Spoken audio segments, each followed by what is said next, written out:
Hi, we're here with Carl Tannenbaum, Chief Economist of Northern Trust. Carl, great to see you. Good to be with you. So since the Brexit vote, there's been a lot of concern about populism. What exactly do we mean by that word? Populism means different things in different markets, but there are some qualities that unite populists around the world. These are communities that are very skeptical about things like trade. They don't believe that exchanges of goods with other countries is mutually beneficial. They see it as diminishing the manufacturing bases in their countries and hurting employment. They're skeptical about immigration. They don't see them as useful additions to the labor force or potential innovators within a society. They see them again as coming in and hurting a way of life and also hurting employment. They're very angry with government, who they don't see as listening to their concerns. They're very concerned about so-called experts who try and counter their emotions with facts. And they're just skeptical, period, about whether the established order, one that has been very good for the economy and markets, is the right one for them. What were some key events that have fueled this movement?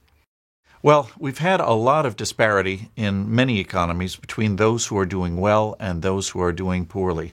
And as you look beneath the surface, you do have communities who have had a much harder time getting back to work and finding their way to prosperity. And so it's these communities who have been very susceptible to the message that maybe the best thing to do is turn away from globalization and try and find a different path. Elections in a series of countries earlier in 2017 threatened to bring populist candidates to power. Fortunately, they were turned away. So has populism been defeated? I think it would be very dangerous to embrace that conclusion. While they haven't won leadership positions, they have won increasing representation in national parliaments. And they're going to continue to press their case until and unless their concerns are remedied. And I think it is fair to say that many countries do need to do a better job of trying to reach out to those communities who haven't done as well and get them back on a path to prosperity. So looking ahead, where should we be looking for fresh signs of populism growing in strength?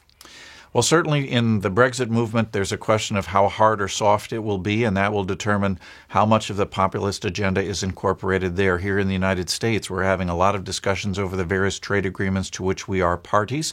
The Trans-Pacific Partnership has now passed without our participation. We're looking at NAFTA and our relationships with China. And then overseas, we have elections that will be coming up early next year in Italy, where a populist party is very powerful. So we'll have to see how all of that plays out and whether it has the negative impact, I think, on economic growth that it might. Carl, thanks for your time as always. You're very welcome.